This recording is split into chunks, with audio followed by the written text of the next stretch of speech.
días.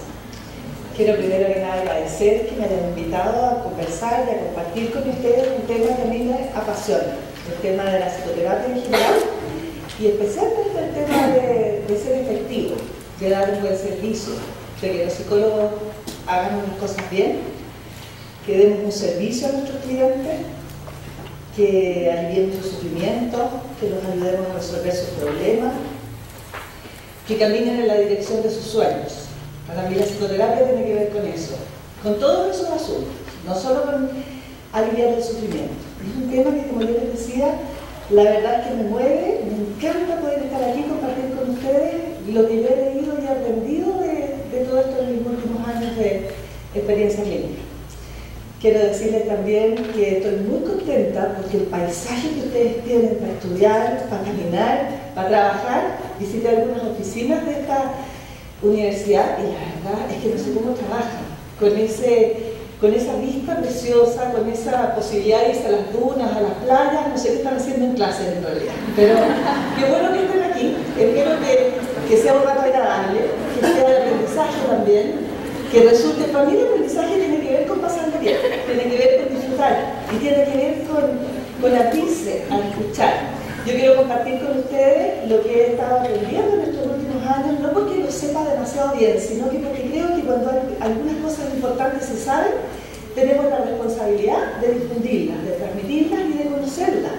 Para poder trabajar y dar un buen servicio es indispensable saber qué dice la investigación de las cosas que funcionan, de cómo tenemos que hacer las cosas para que resulten bien. Y eso es lo que quiero yo compartir con ustedes. Quiero agradecerles entonces a Mónica y a Mariana y a Carla, que hizo una coordinación maravillosa con cosas muy difíciles de horarios y de todo esto hace posible que estemos hoy aquí.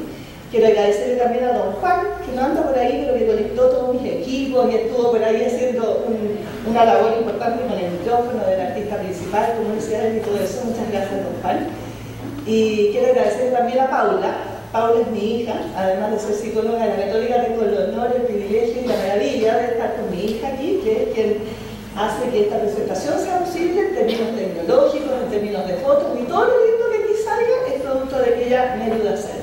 Más ratito te voy a pedir que me subas y aunque ella quiere tener un rol más secundario y dice que no, que ella no se atreve a estar acá, quiero pedirte que igual si en algún momento puedes, por favor, aportar con tus conocimientos más nuevos, con menos experiencia pero con más novedad, te incluyas en esta conferencia.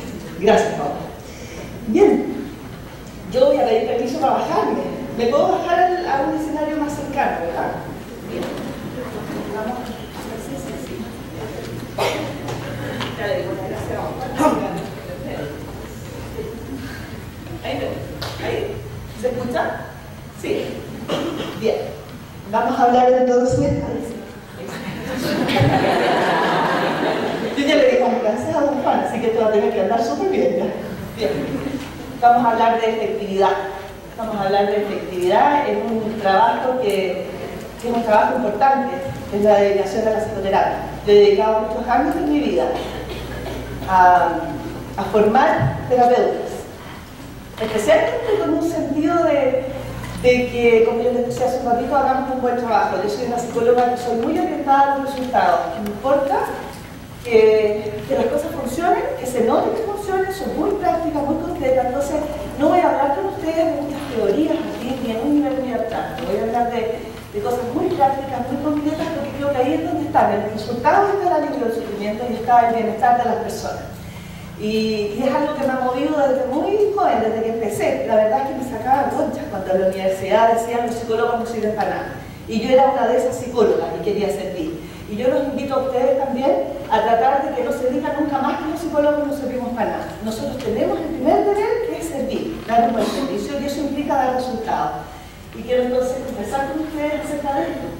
Eso es efectividad, cómo vamos a dar resultados en psicoterapia y vamos a estudiar qué funciona, qué sirve. Y no desde un enfoque en particular, sino qué sirve en esta área de lo que es la psicoterapia más en amplia y en general.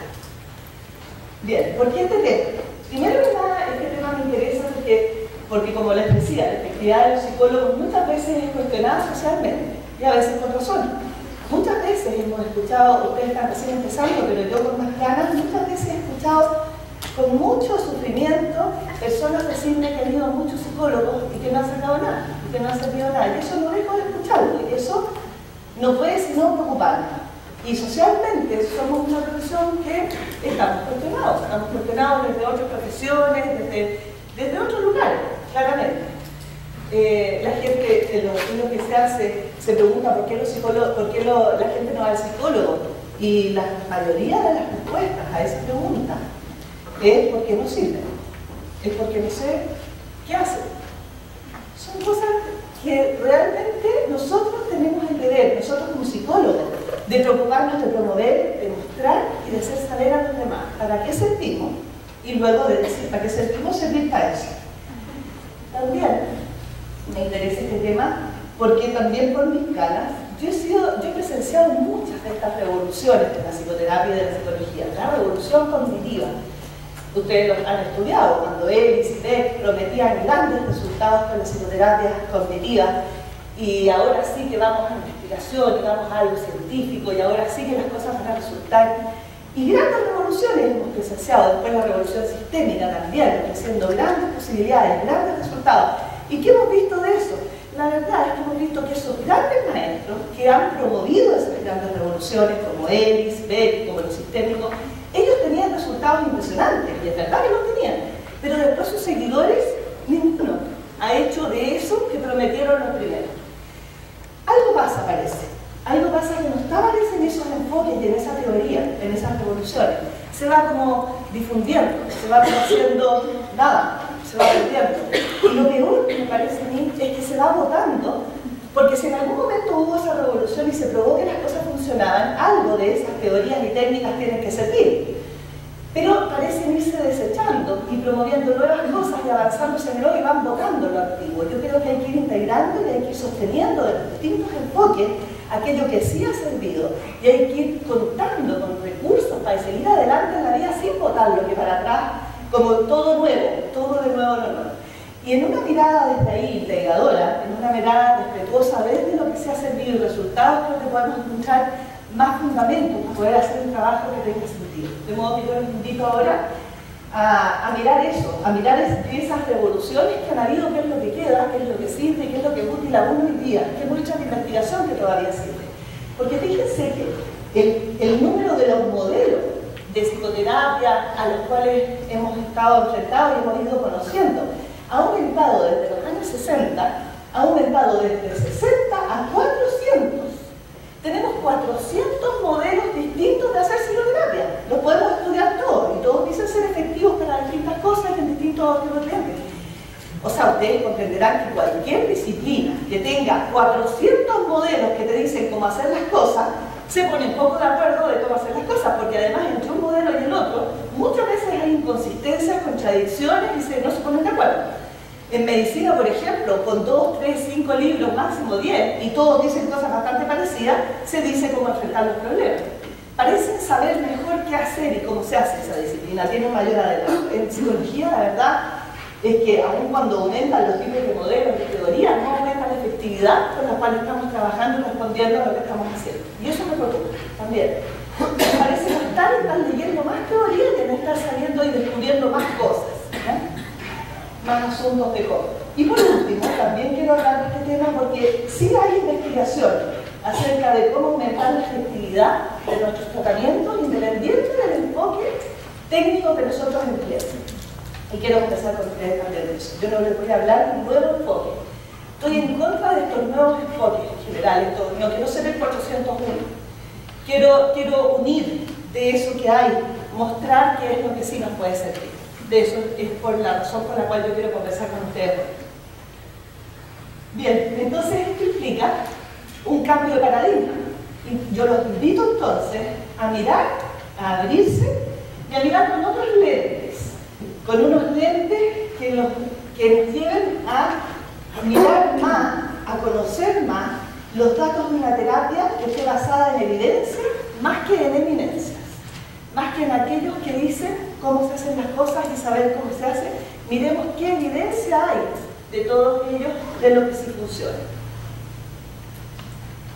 ¿Qué temas vamos a tratar hoy día en esta conferencia? Vamos a tratar tres aspectos. Claramente hay un montón de información que me gustaría a mí compartir con ustedes, y de todo eso que hay en este periodo de tiempo reducido que tenemos, he elegido estos tres temas, por parecerme los fundamentales que voy a compartir con ustedes hoy. Primero, datos generales de investigación acerca de si la psicoterapia funciona o no. ¿Y cómo funciona? ¿Y cuáles psicoterapias funcionan y para qué? Segundo, vamos a hablar un poquito de la alianza como el factor principal de éxito de todas las psicoterapias. Se ha ido estudiando en realidad que más que un enfoque teórico en particular, son aquellas variables que son comunes a todos los distintos enfoques de la psicoterapia, y de ellas, de esas variables comunes, la alianza, la principal determinante del éxito en psicoterapia. Entonces vamos a hablar un poquito de la alianza y que se sabe de cómo es importante. Y el tercer punto que quiero compartir con ustedes se trata de que al parecer no está tanto en las técnicas en teoría, sino más bien en la alianza, pero en esa parte de la alianza donde los terapeutas tenemos mucho que ver. El éxito en la psicoterapia está más puesto en las habilidades clínicas de los terapeutas que en la técnica o enfoque particular que utilicen. Y por eso vamos a hablar de esta palabra que me parece muy gringa, pensamos mucho si ponerla o no. Ellos dicen en investigación los superterapeutas. Y entonces hablan de qué características de habilidades clínicas y cómo trabajan aquellos terapeutas que tienen muy buenos resultados. Y vamos a mirar qué es lo que hacen. Más que la superteoría o la supertécnica, son los superterapeutas. Al parecer, los que dan esos mejores resultados. Bien. ¿Vale, Pablo? Bien. Hola a todos. Yo soy Pablo Villacián. Estudié en la Universidad Católica. Y estoy aquí también porque me motiva mucho transmitir los datos y los resultados de investigación, porque me pasó que estudiando me encontré con... retumbo un poco, ¿no? Sí, yo creo que lo que me puso por acá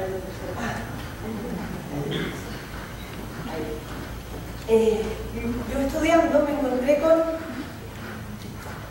que me iban enseñando en los distintos ramos el cómo hacer esto, cómo reaccionar y por qué hay que hacer esto, y esto es lo que hay que hacer. Y después yo tenía otro ramo y iba en la tarde y me decía que había que hacer algo completamente distinto por razones completamente distintas.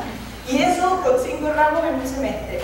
Y me pasaba mucho. Y al final la elección de enfoque tenía que ver mucho más conmigo y con lo que a mí me gustaba y con qué también me caía el profesor que daba ese enfoque. Y eso no me hacía mucho sentido. Y entonces empecé a investigar, y además, obviamente, tenía a mi madre, que también investigaba, y ahí tenía acceso a hartos resultados de investigación, a estas conferencias, y me empezó a interesar mucho. Y creo que es algo que es útil para hacer una elección de en qué formarnos, de qué estudiar, de qué aprender, de qué desarrollar en nosotros, en nuestra carrera, que tenga que ver con lo que nos gusta, pero que tenga que ver con lo que está probado que sirve también. Ir acompañando toda nuestra formación en eso. Entonces yo les voy a contar un poco los datos generales que también deben conocer un poco de esto, porque es cómo van haciendo los datos de investigación. Y esto parte en el 52 con Eisen, que dice que la psicoterapia no es efectiva, pone en duda la efectividad de la psicoterapia, y entonces hace investigaciones y dice que los resultados de esas investigaciones dicen la psicoterapia no sirve para nada y además muchas veces hace daño. Esos fueron los resultados que se obtuvieron en el 52. Y entonces obviamente todos los psicólogos y los investigadores reaccionaron y se pusieron a hacer investigaciones en que dijeran esa investigación esté mal, la psicología y todo lo que hemos estado trabajando sí funciona.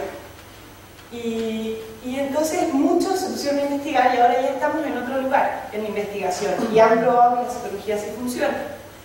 Pero todavía tenemos estos datos que tienen que ver con que las personas y la sociedad, que era lo que estaba hablando Marina, sí tienen una visión que es bastante negativa muchas veces de los psicólogos y de la efectividad que podemos tener, de cuánto podemos ayudar. De hecho, la investigación muestra que las razones por las que las personas no van a terapia son, primero, porque no conocen de qué se trata, porque hay como una estigmatización de que entonces soy loco si es que voy al psicólogo.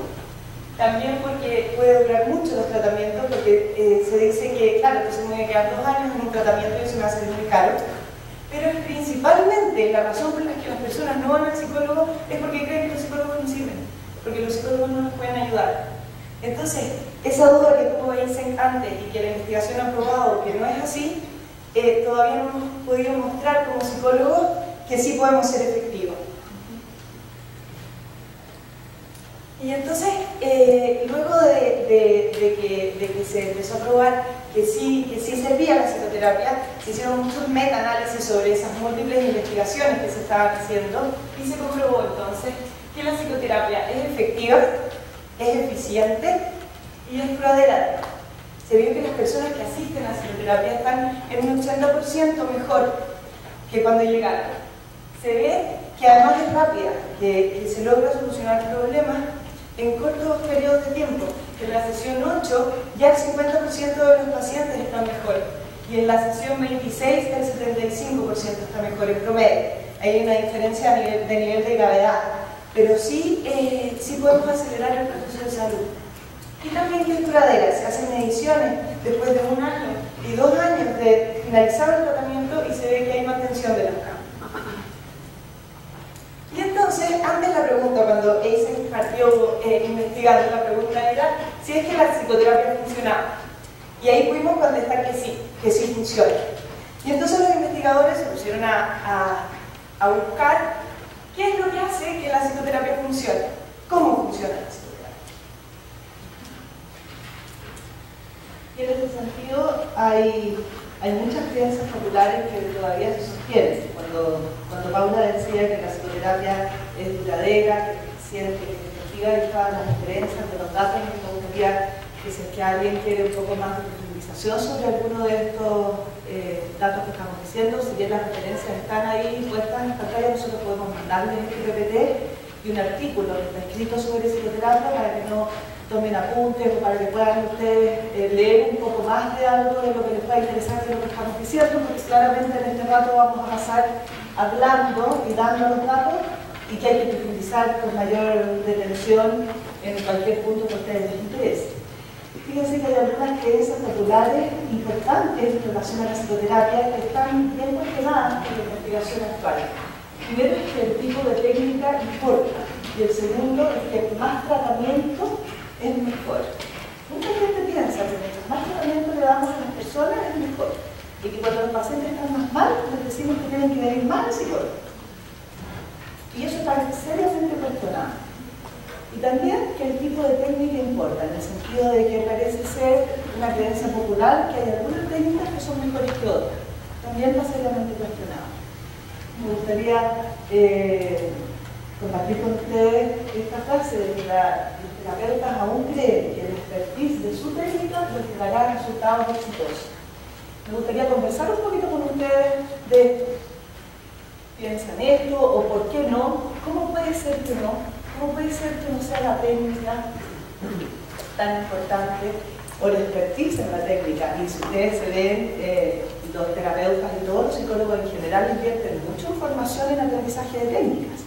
Siguen creyendo que aprendiendo más de una técnica van a ser más efectivos en su tratamiento. Y la investigación muestra que no es tanto. ¿Cómo puede ser? ¿Qué puede ser si no es eso? Si no vamos a aprender la técnica, ¿qué es lo que vamos a aprender entonces? ¿Qué se les ocurre? ¿O cómo entienden estos datos que estamos dando?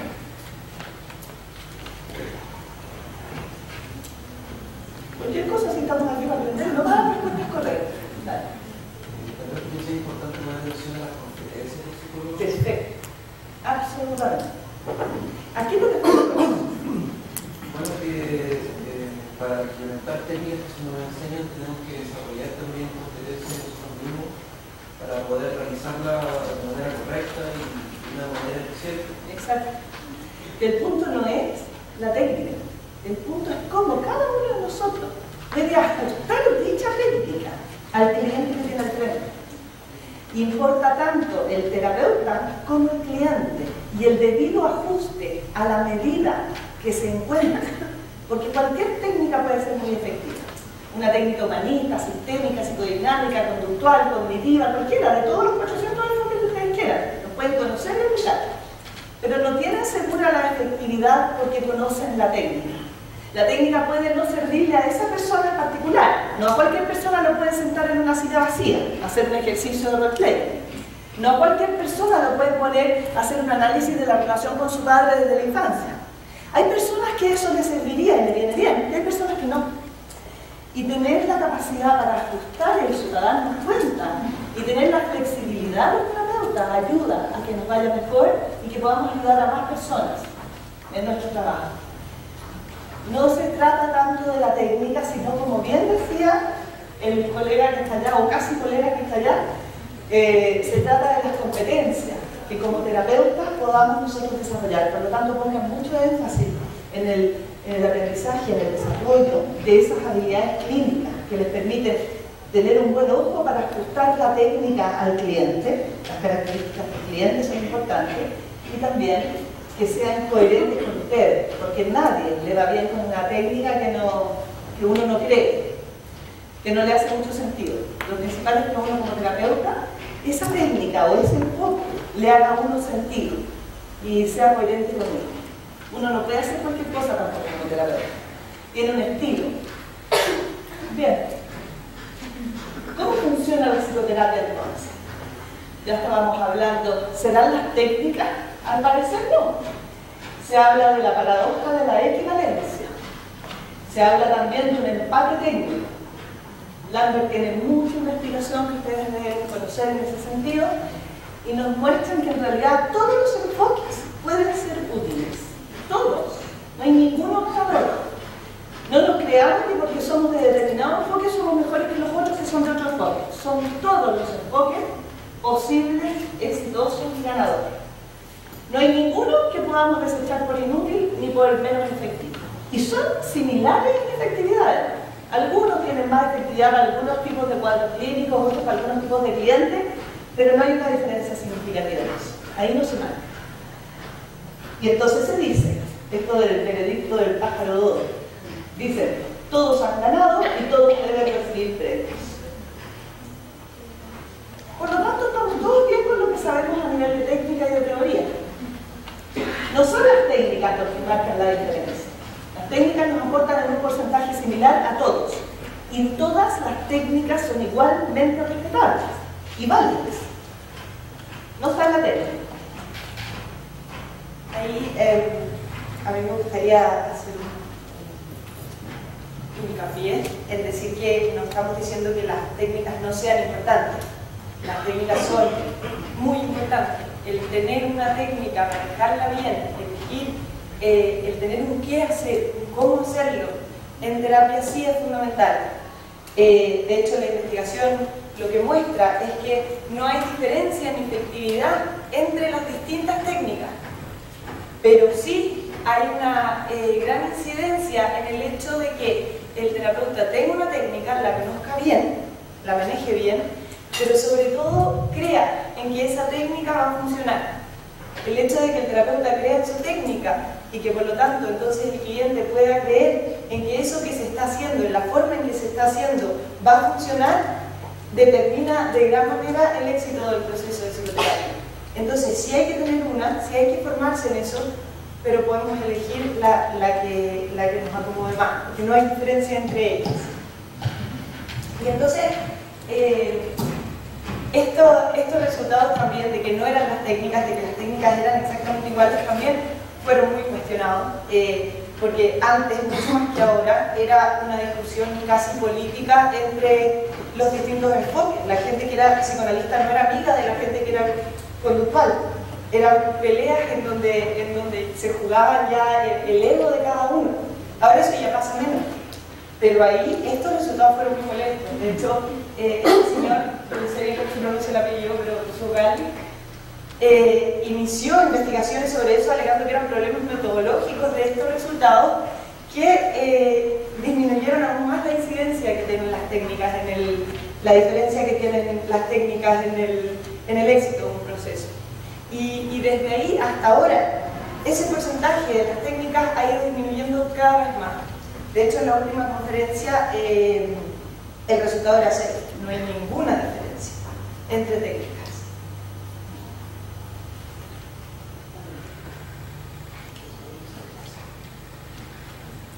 Bien, aquí vamos a compartir un poquito entonces la nota del Lambert, que es cuando estudian en qué porcentaje, cómo se explica el cambio en psicoterapia, es decir, en aquellas psicoterapias que sí funcionan y que sí hay cambio, cómo se puede explicar el cambio, en qué porcentaje es la famosa nota que deben conocer todos ustedes, solamente la voy a mencionar para partir desde aquí porque estos resultados son del 86, vamos a ver cómo están hoy día en la actualidad de estos resultados. Esto es lo que está publicado. Se habla entonces ya de que el factor del cliente es el que más aporta al éxito en psicoterapia. Y ahí están todos los factores extraterapéuticos de cada cliente. O sea, si ustedes se fijan, cuando tienen un cliente al frente, no solo traten de ver cuál es el diagnóstico intrapsíquico de su problema dentro de él. Él viene siendo parte de un sistema con un montón de factores extraterapéuticos distintos. Hay gente que tiene más redes, hay gente que tiene menos redes, hay gente que tiene más recursos. Hay muchas características del cliente que aporta a la relación terapéutica y que avalan el éxito, que nos va mejor en psicoterapia, no porque usemos una técnica o seamos mejores terapéuticas, sino que porque es un mejor cliente, porque tiene mejor motivación, porque tiene mejores redes. Hay clientes que son mejores clientes, nos va a ir mejor con ellos porque ellos son mejores, no porque nosotros seamos mejores. Y los grandes terapeutas, la primera gran capacidad de un gran terapeuta es trabajar con buenos clientes. Es decir, es determinar cuál es el cliente que está apto para psicoterapia. Porque no todos los clientes que consultan están listos para hacer psicoterapia. Y si ustedes los ingresan a psicoterapia, van a tener esas psicoterapias largas sin resultados lo más probable.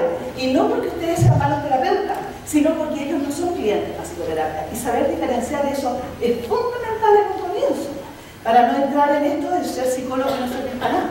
Y eso es importante no solo por la mirada social de que los psicólogos no servimos para nada. Es mucho más importante por uno como terapeuta, por un burnout. Si uno sigue trabajando adelante con mucho esfuerzo, como muchas veces lo hacemos, remando, estudiando, supervisándonos y queriendo hacer las cosas bien, y no nos resultan las cosas.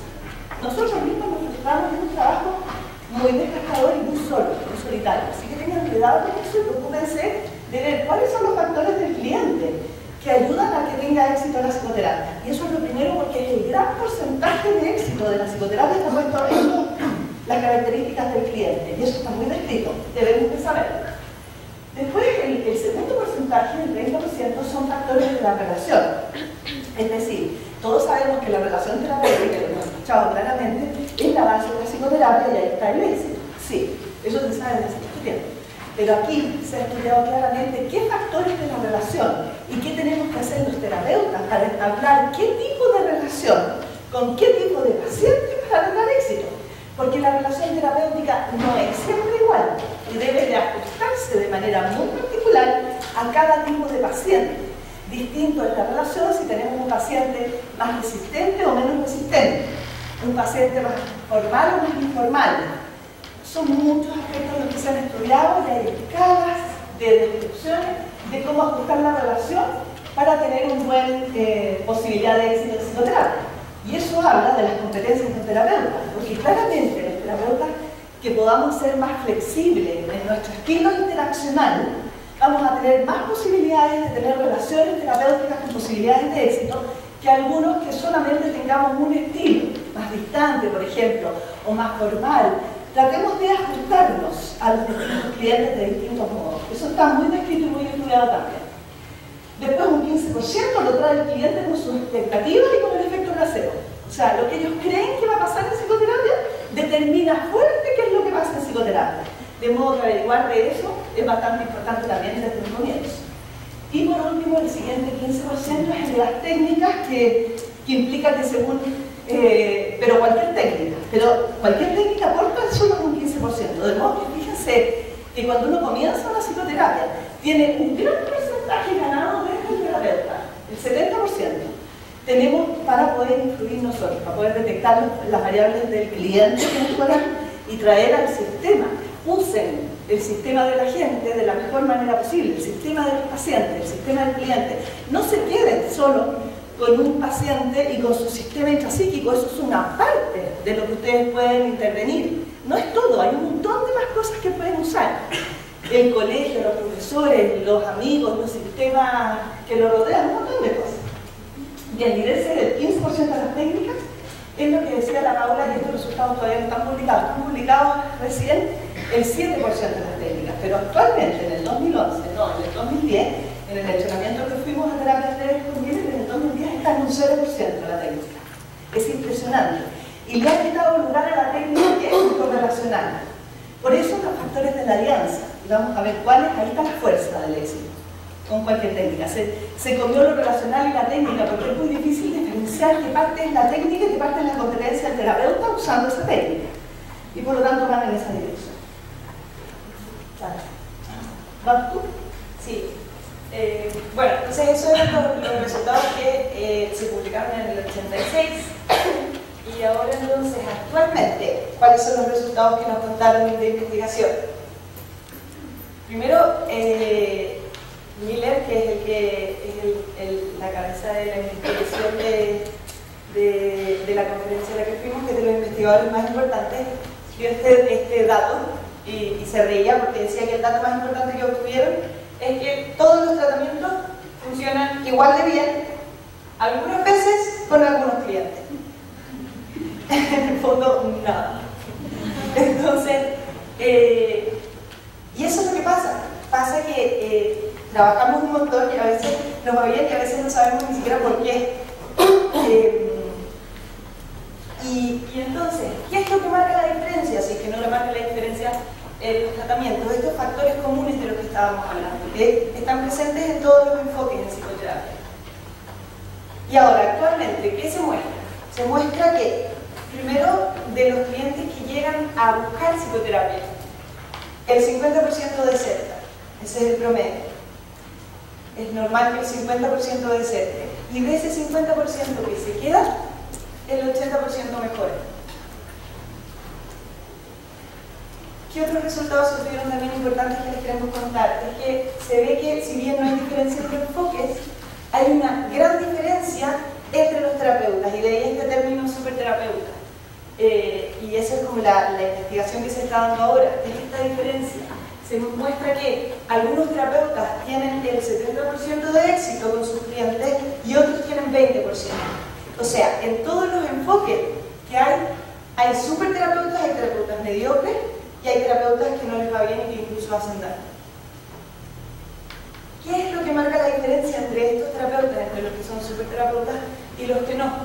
Es la posibilidad de establecer alianza con todos los clientes, es la flexibilidad vincular, es ser distinto y ser como el otro necesita que él sea, y es aportar ese vínculo y poder trabajar desde ese lugar. Entonces, y no es solamente entonces la alianza la que va a marcar la diferencia, sino que es la evaluación que hace el cliente de la alianza. ¿Por qué se marca este punto? Porque nos contaban que la investigación muestra que los terapeutas muchas veces nos equivocamos al evaluar la alianza. Muchas veces creemos que la alianza está muy bien y en realidad no. Casi siempre es al revés. Y muchas veces creemos que la alianza está pésimo y el cliente está muy contento. No somos buenos para adivinar cómo está la alianza. Y de hecho, mientras más experiencia, menos. Así es. Fíjense que no hay ninguna diferencia entre los terapeutas muy jóvenes y los viejos con mucha experiencia. A nivel de efectividad. A nivel de efectividad. Y a nivel de evaluar la alianza, los viejos nos equivocamos mucho más que los jóvenes. ¿Por qué creen ustedes que puede pasar eso? Así que en eso la llevan ganando. Seguro que ustedes van a evaluar mejor la alianza con sus clientes que yo. ¿Por qué? ¿Cómo puede ser eso? Era impresionante el dato, yo no se lo creía. ¿Cómo no voy a tener yo mejores resultados que cualquiera de ustedes? Obvio, tengo que creérmelo. Y no, me bajaron de ese pedestal, me dijeron, no, todo lo contrario, incluso te equivocas más. ¿Por qué? ¿Por qué? ¿Cómo se les puede ocurrir que ustedes van a tener mejores evaluación de la alianza de sus clientes que yo? No digamos de resultados, de mejores clientes.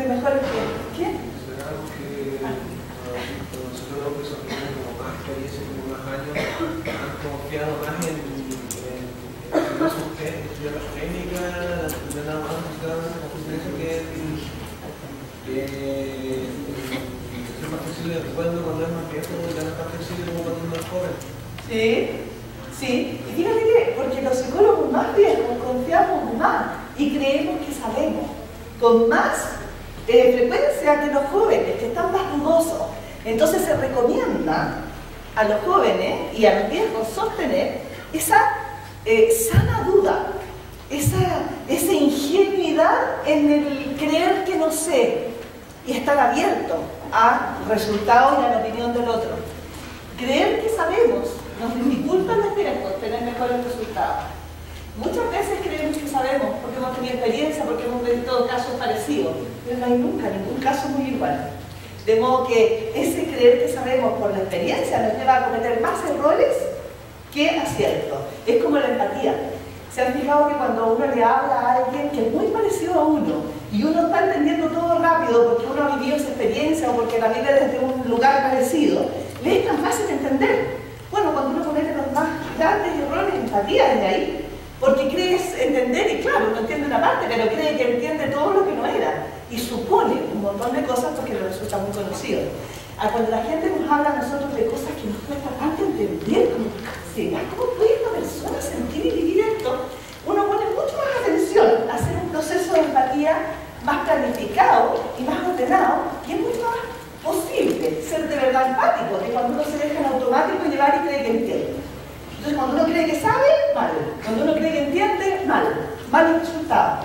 Hay que poner en duda eso y hay que tener una actitud de verdad planificada y de verdad observadora de uno mismo. Porque lo que ha visto la investigación es que es la evaluación de la alianza hecha por el cliente la que marca el éxito, no hecha por los terapeutas. Y eso es muy importante entonces. ¿Cómo lo pueden hacer para usar ese dato en terapia? ¿Qué pueden hacer como terapeuta para usar ese dato a favor de su tratamiento? Ese dato de que es la evaluación de la alianza, pero hecha por el cliente, no por el terapeuta. Sí, lo están diciendo. Cosa que no hacemos mucho, porque los psicólogos, fíjense que siempre me llama la atención, porque los psicólogos somos una de las pocas disciplinas donde al trabajar con clientes, la opinión del cliente importa re poco. Fíjense, de verdad, o sea, creemos nosotros saberlo, siempre está de acuerdo su resistencia. Si él resultó bien es porque yo lo hice bien, siempre tenemos una disculpa y una explicación bien clara, pero la voz del cliente se escucha poco. Y ahí está la gran cantidad de los pocos éxitos de psicoterapia según se muestra en la investigación actual. ¿Qué les parece a ustedes ir a un restaurante y pedir una sopa y les traen una sopa y está fría? Y ustedes llaman al mozo y le dicen, a mí no me gusta esta sopa, está muy fría. El mozo dice, así debe de ser, no sea usted resistente, ¿se la come tal cual? No, eso no es querer. El cliente tiene una voz de decir qué es lo que quiere y necesita. Cuando va al psicólogo y dice, yo quiero resolver este problema, el psicólogo no puede decirle no, ese no es un problema, es este otro, lo que usted tiene que hacer es esto. No visto, eso no funciona. Y por ahí la mayoría de las deserciones. Cuando ustedes vieron ahí el dato del 50% de deserta, oye, deserta se escribe así con ese. ¿Cómo se escribe deserta? ¿Sí? ¿Está avalado por todo ese dato de ortografía? ¿Sí? Ya, porque yo no soy muy buena para la ortografía, y ella me hace favor, y si está raro no tiene que corregir y le corre la cabeza. Porque públicamente una falta de ortografía dice que no. Si alguien te tenga una me lo dice, porque entonces me corto la cabeza y está mal. No, porque entonces lo corregimos y no volvemos a pasar el bochorno de nuevo. Por favor, ayúdenme a hacer una falta de ortografía por acá. Bien. Las deserciones están ahí, están en el 50%. O sea, imagínense, cuando la gente consulta, el 50% deserta. Es impresionante. ¿Y en qué sesión deserta? En la mayoría de las deserciones son en qué momento de la terapia. Exactamente, al principio. Bueno, menos mal que desertan, porque son libres y tienen la posibilidad de irse de nosotros cuando no vamos a dar resultados. Por lo tanto, hay que preocuparse de dar resultados al comienzo, porque tenemos 3 o 4 sesiones, y si no desertan. Entonces, de los que nos consultan, la mitad de la gente se va a ir. Así es, casi siempre. De la mitad que se queda, el 80% va a tener buenos resultados solo si trabajamos sobre estos aspectos. Por lo tanto, vamos a tratar de aumentar, de agarrarnos ese 50% que deserta, porque, o sea, me parece impresentable que en una profesión sea el 50% el que se nos va. Hay que tratar de tomar eso, y vamos a mirar cómo tomarlo. Porque se nos va por eso, las razones por las que desertan. ¿Cuáles son las razones por las que desertan de los tratamientos las personas? ¿Qué han visto ustedes o qué creen? ¿O ustedes mismos se han ido de algún tratamiento por algo? para la gente. Dale. Ayer yo hablaba con una persona que fue a la primera sesión con un psicólogo. ¿Ya? Y me dijo, lo que es el trabajo. Sí. ¿Y por qué? Porque me dijo, me sentí muy intimidado. Dijo, y no me gustó acercarme. ¿Cachai? Que las razones por las cuales te sientan son generalmente relacionales. No tienen que ver con la técnica, chiquillos. La gente no tiene idea de qué técnica saben ustedes, ni qué teoría saben. Son relacionales. Le sentí intimidado, le dijo un amigo a él. ¿Qué más? ¿Alguien por aquí está levantando la mano? Dime. Estaba igual que como que tienen una expectativa muy alta de las primeras cosas, que como que les van a decir algo que ellos no, así como que ellos saben pero que no lo dicen y que se lo van a decir. Claro. Entonces, tienen esa expectativa, no se cumple eso. Exactamente. La gente que va al psicólogo tiene la expectativa en general de tener resultados luego, en las primeras sesiones. Y los psicólogos estamos bien acostumbrados a decir, tendría que pensarlo. Eso no se puede responder todavía. Tiene que venir a 3 o 4 sesiones y después le digo algo. La gente no está en eso. Tiene otro ritmo. Y necesitamos saber darle resultados, pero no cualquier resultado. Claramente, si yo voy al psicólogo, yo no puedo solucionar el problema en la primera sesión. Pero sí es importante que los psicólogos sepamos qué resultados podemos dar en las primeras sesiones y cuáles resultados se espera que ocurran en las... Porque eso está claramente descrito también. En la sesión 3 o 4 se espera que ocurran estos resultados. En la sesión 6 a 7 se espera que ocurran estos otros resultados. Y saberlo es importante porque eso es lo que espera la gente y eso es la que investigación muestra que todos los enfoques de psicoterapia, porque esto no es una investigación en un solo enfoque, les repito, es en todos los tipos de enfoque con todos los tipos de pacientes. Son investigaciones de resultados muy transversales. Tú me vas a decir algo. Sí, que también he notado que tiene gran influencia por esta tendencia a no consultarles sobre qué esperan Sí. o qué desean, Sí, a que el paciente se quede con mitos. sí, Con muchos mitos, por ejemplo, que los estados solidariados, por ejemplo, la confidencialidad, que no son becarios porque se puede contar. sí. El tema de encuadre, de crear específicos en la primera sesión, no resultaron, pero sí hacer el área de trabajo. Sí, es que ese es un tipo de resultado que hay que tener en las primeras sesiones, que es hacer un encuadre. Esa es otra razón por la cual la gente deserta. Porque los psicólogos creemos que saben, entonces uno les dice, ya, venga la próxima semana. Y la gente, ¿ustedes creen que ellos saben que un tratamiento viene a la otra semana y que se citan a la gente? Tienen que encuadrar eso, tienen que poder decir qué esperar. Saber qué espera la gente es fundamental en términos de deserción, regular las expectativas de las personas. La mayoría de las deserciones son por estilos relacionales que no se ajustaron a lo que esperaba la persona, porque la persona tiene mitos, expectativas, que no los aclaró el terapeuta y que no se cumplieron y no le preguntó. Y se van. Y es simple, es cosa de saber qué es y regular que sí a lo que sí y que no a lo que no, porque hay cosas que sí se saben. Bien. Y esto de la evaluación del cliente de la alianza, es decir, que el cliente es el que tiene que decir cómo resultó la alianza, no yo. Le tengo que preguntar a él si me estoy ajustando bien o no. Esto es importante porque logra lo que dice ahí, la participación activa. Esa es una palabra en inglés que nos costó mucho traducir, que se llama engagement. Engagement. Yo no sé ni hablar mucho inglés, ella es la que sabe más inglés y todas esas cosas. Pero igual, esa palabrita significa algo así como compromiso, pero en realidad no es compromiso, es participación activa. Es como que tengamos un cliente al frente que esté activamente participando en su tratamiento, que no se ponga para que yo le haga algo y lo mejore, sino que se sienta partícipe. Cuando un terapeuta logra que ese cliente se sienta partícipe de lo que yo estoy haciendo, logro mejores resultados que si yo no logro eso. Y en las primeras sesiones lo que tenemos que lograr es eso, es lograr un cliente al frente, no un paciente, no alguien que se siente a recibir un tratamiento, a que yo le haga unas cosas para que él se mejore y la vida se le solucione o las cosas le salgan más fáciles, sino que él tiene que ver con lo que él haga, que tenga una responsabilidad sobre su tratamiento. ¿Y cómo se logra la responsabilidad? La primera intervención que tenemos que hacer para lograr ese compromiso, ese engagement del cliente, es esto de preguntarle por la alianza, de preguntarle si yo lo estoy haciendo o no bien. Qué vergonzoso. Nos cuesta mucho los terapeutas. Y la pregunta es, y está se sugiere hacerla, después de la primera sesión, la segunda y la tercera, es qué le gustó de esta sesión y qué faltó en esta sesión. Si hubo temas o cosas que faltaron y que él esperaba que yo hiciera y no tomé. ¿Y qué faltó? Que me ayude. El cliente es quien mejor nos va a ayudar a ayudarle. Él le va a ir diciendo qué falta, no crean saber. Cuidado que las teorías nos dan un margen de cómo hacer las cosas. Los clientes nos dan mucho más de cómo hacer las cosas. Eso dice la investigación. Entonces esta participación activa, que nosotros la tradujimos así, en realidad, pero la palabra engagement, no he podido encontrar una mejor palabra,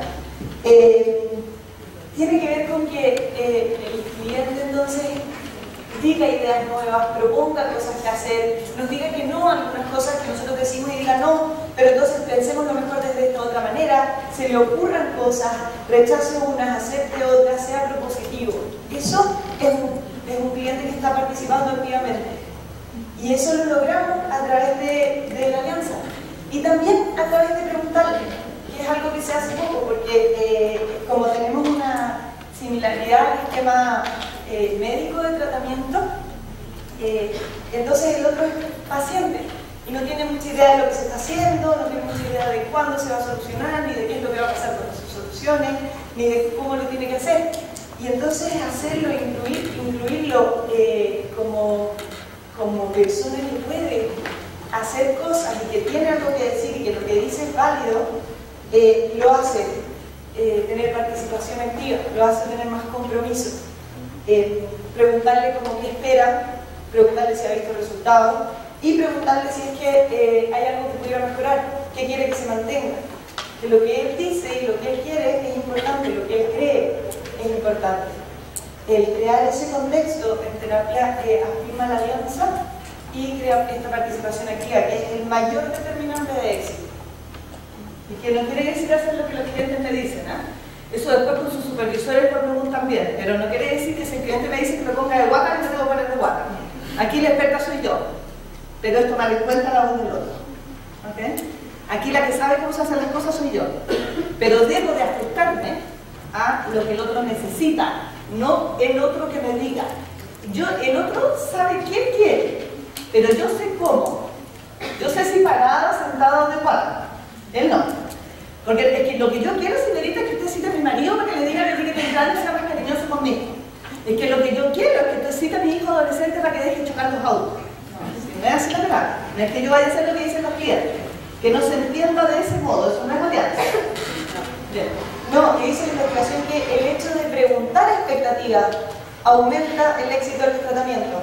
No necesariamente de hacer todo por cumplirlas, pero el preguntarlas da la noción de que algo de lo que él tiene que aportar es útil para nosotros.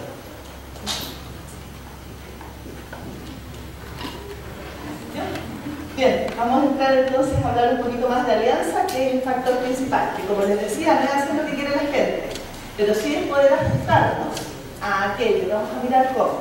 Queremos invitarlos a... ¿Todos saben lo que es alianza? ¿Cómo se define alianza actualmente?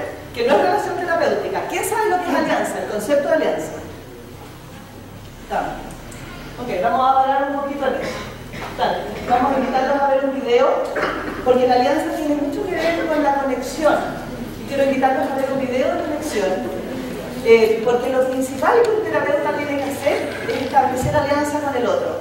Y eso en resumen, en una palabra, yo les diría es conexión, es conectarnos en 3 niveles. Conectarnos con nosotros mismos como terapeutas, conectarnos con el otro como un otro válido que necesita estar en conexión conmigo para que yo lo pueda ayudar, y conectarnos en un estilo relacional que es el adecuado según la técnica o el problema que haya. La conexión es demasiado importante y demasiado difícil en estos tiempos. Estamos muy conectados a nivel virtual a veces, no sé cuántos de ustedes estarán ahí con sus telefonitos y con sus cosas conectados. Estamos haciendo 2 o 3 cosas a la vez muchas veces, y eso impide la conexión real con nosotros y con el otro, que es lo que la psicoterapia requiere. Tenemos que saber conectarnos con nosotros y con el otro. Digamos un poco.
Bien.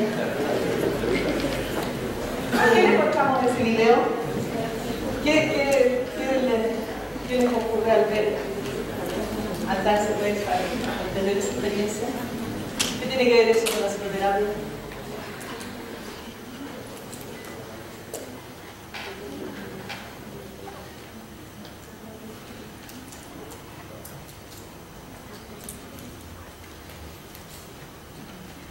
¿Qué pasa cuando la gente se conecta? Cuando no se conecta. Sería como, o sea, yo lo que digo es como el hecho de que la psicoterapia o en cualquier relación uno tiene que darse cuenta que existe el otro y que el otro, como se plantea, es un cliente, o sea, es activo, o sea, tiene vida. Sí. No es que nosotros seamos los expertos y nosotros le vamos a decir qué hacer sin tomar en cuenta que esa persona existe, o sea, que tiene expectativas acerca de la... Sí. Y sabes qué, que aunque sea muy obvio, muchas veces eso no ocurre. Y yo te diría que eso es lo que más ocurre con los viejos, que estamos más conectados con nuestras teorías, con nuestra sabiduría, con la experiencia, con lo que sabemos, y eso nos impide ver al otro en nuevito, en lo vivo que él está. Y no solo en los problemas que el otro tiene, sino en los recursos que el otro tiene, en lo rico, en lo que tiene bueno, su fortaleza. Porque nosotros necesitamos construir un otro que aparezca, y que aparezca. Nadie viene a psicoterapia a contarnos las maravillas de su vida. La gente viene a psicoterapia a contarnos su sufrimiento, a contarnos lo que no puede, a contarnos lo más terrible, lo que a veces no comparte con nadie, y lo que le cuesta contarse a sí mismo incluso. Y es deber de los terapeutas conectarnos con aquello que la persona es y encantarnos con el otro, admirarlo. Esos son los recursos que nos van a permitir ayudarlo al otro. Si el terapeuta es... Yo siempre digo que la principal misión de un terapeuta es ser un buen espejo para el otro. Mostrarle al otro lo grande que él es y lo que sí puede. Y no diciéndole así, ay, yo te felicito, mira qué bonito lo que hiciste, no. Es mostrarle de verdad aquello que de verdad me encanta y me admire. Si yo no puedo admirarme con un otro, es muy difícil que yo pueda ayudarlo. Si yo lo veo como un pobrecito, necesito mirar ese lado admirable. Y para eso tengo que conectarme con él, con el otro, probablemente con sus valores, con lo que lo mueve en la vida, con sus sueños, con aquello que le importa, y no con la pequeñez de su problema. ¿Okay? En esa conexión es donde yo quiero que ustedes aprendan a entablar alianza. Ahí está la fuerza y la potencia para el éxito de su psicoterapia, para despertar al otro, para inspirarlo a que pueda promover el cambio, porque es él quien lo va a hacer, y hay que despertarlo, hay que activarlo. Y pasa también, es lo que queremos mostrar con el video también, que estamos ahora, actualmente, en un momento en el que la conexión, la posibilidad de conexión es tan amplia, que genera desconexión. Estamos todo el tiempo conectados con una parte de un lado y con la otra en el otro. Estamos todo el tiempo con el WhatsApp del celular, con los mails, con todo, muy conectados. Y eso genera que en ningún lugar estemos conectados completamente, la mayor parte del tiempo. Y si se fijan, la mayor cantidad de patologías que hay en salud mental tienen que ver con el aislamiento. Es una variable transversal a nivel de patología.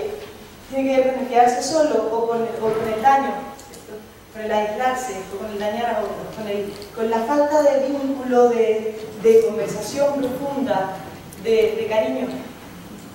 Y eso es una situación que está pasando ahora y que está pasando muy fuerte, que es difícil conectarse. Es difícil conectarse de persona a persona.